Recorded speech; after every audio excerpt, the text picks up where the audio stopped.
parang ganun. Parang ito talagang So manggugulat ka na lang Opo. sa post mo. siguro po, parang ganun. Parang ito po, nagulat kayo sa Mark. So, ganun lang po. As long, So manggugulat ka na lang Opo. sa post mo. siguro po, parang ganun. Parang ito po, nagulat kayo sa Mark. So, ganun lang po. As long as naman na, kumbaga kung ano po kasi muna yung opportunity ngayon, unahin ko po muna kasi lalo po yung company ko rin, yung Myriad Corporation. Sobrang dami po namin gagawin next year in terms of concerts. Welcome back, mga kaaldab. Ito na naman po ang inyong lingkod, si Mr. Destiny. Dito, mga kaaldab, marami na naman magre-react sa akin, ha? Marami na naman pong magko-komento. Sabi ko nga po sa inyo, dito po sa channel ni Mr. Destiny, 101% updated po kayo.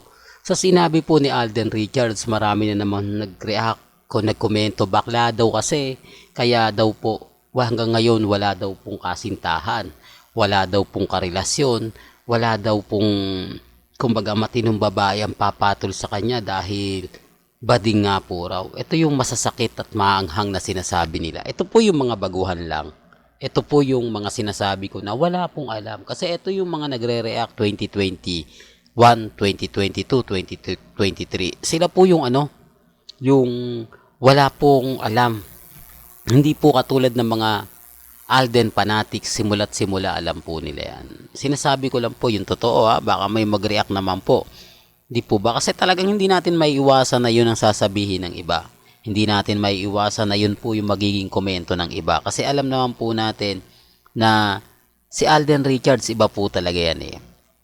Iba po talaga yung mga pasimpleng sinasabi niya na hindi po nagigets at naiintindihan ng mga ilang netizen. Di po ba? Sinasabi ko lang po ito para lang klaro.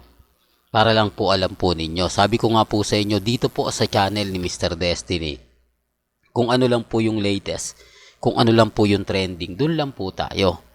Di po ba? At ang kagandahan naman po nito, at paulit-ulit ko naman po pinarinig sa inyo na, kumbaga, sa dulo ng dila natin na magugulat na lang po kayo.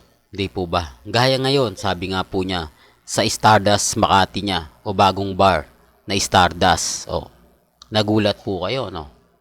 Yan ay sinasabi natin, mga kaaldab, na gugulatin na lang kayo.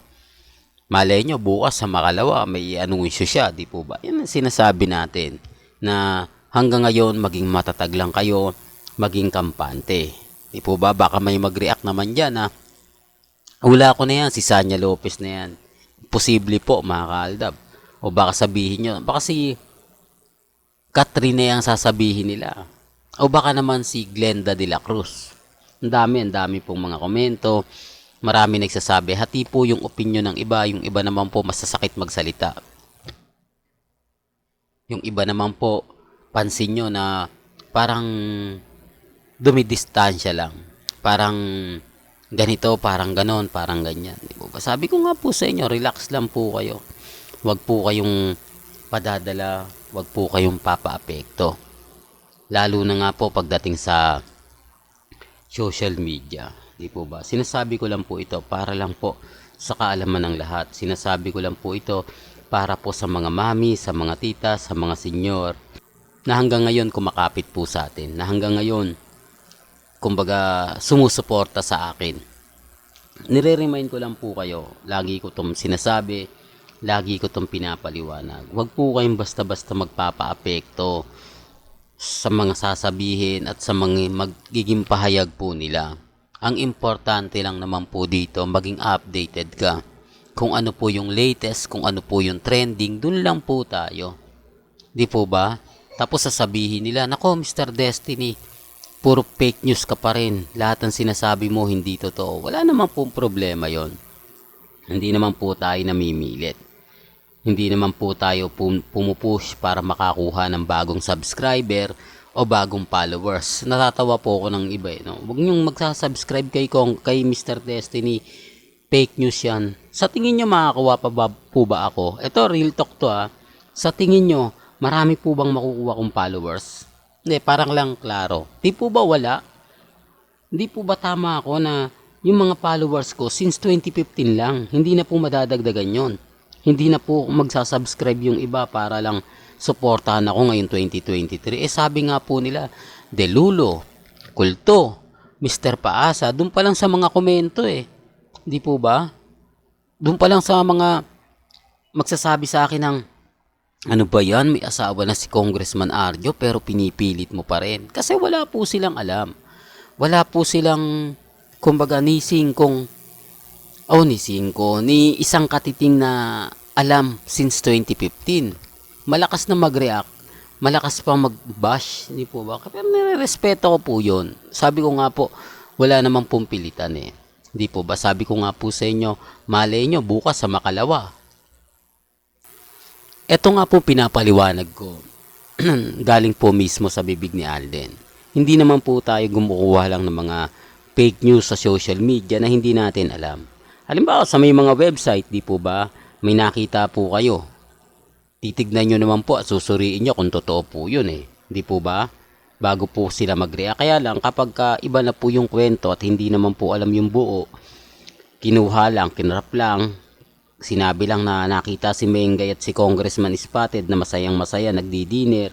Wala naman pong problema yun Hindi naman po natin yun, kumbaga, binibigyan ng halaga. Kasi alam naman po natin na fake news yun. Kasi kung si Congressman Arjo at si Mengay talaga ay totoong kasal, at hindi lang kasal serye, gagawin ni Congressman Arjo yung mga ginagawa po ni Rambo. At eto pa ang dami po mga video na kumakalat na namimigay ng relief goods o ayuda si Congressman Arjo. Sabi ko nga po sa inyo, may balak pa rin tumakbo yan. Wala rin pong, kumbaga, lahat po ng politiko gustong umangat. Gustong tumakbong mayor, gustong tumakbong senador. Hindi po ba mas popular kung gagamitin niya si Maine? Mas popular kung updated siya sa kanyang Instagram, Twitter at Facebook. Ang ibig kong sabihin, kukuha ka ng followers dahil nga balak mong tumakbo, dahil nga balak mong kumbaga kumuha ng mas mataas na posisyon sa politika. Yun ang gagawin mo. Di po ba? Kaya nga po yung iba sa akin talaga naniniwala. Hindi ko naman sinasabing lahat. Kasi tama naman po yung sinasabi ko Yung followers niya hindi gumagalaw sa Instagram, sa Twitter, sa Facebook. Hanggang dun lang. Kung isa kang politiko at alam mo na kailangan mo ang Instagram, kailangan mo ang Twitter, di po ba? Tapos yung Inasal Republic niya pa, nag-post siya dun lang sa account niya. Pero hindi niyo sinama si Mengay. Hindi sila gumawa ng video. Kumbaga tapos ipopost kay Maine. Di po ba? Puro edited kasi yung ginagawa kaya dismayado yung iba Hindi nga po ito, for the record lang po, hindi nga po ito nakikita nagsisimba sa District 1 ng Quezon City. Hindi, para lang klaro. Di po ba? Lalo na po yung piyesta ng Santo Niño. Hindi man lang nagpakita yung dalawa. Although si Mayor Belmonte na andon, pero si Congressman Arjo hindi ko nakita. Para lang klaro, para lang po sa kalaman ng lahat. Sabi ko nga po sa inyo, may mga bagay-bagay po na mapapaisip din po kayo. Tapos etong nakaraan lang sa Quezon City Memorial Circle. Di po ba?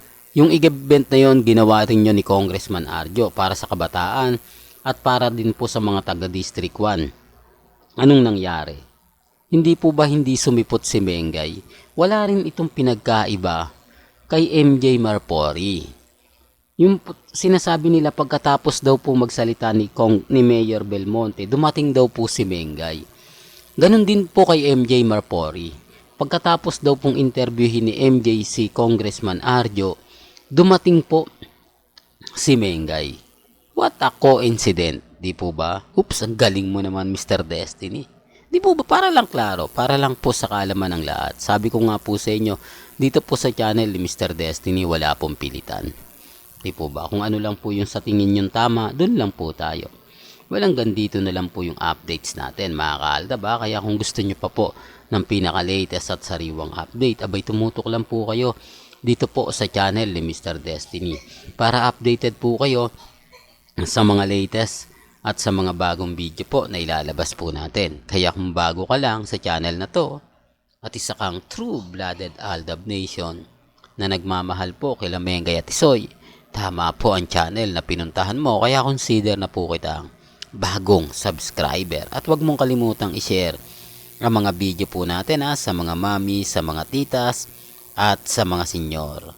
Hanggang sa muli, salamat po sa panonood at pakikinig.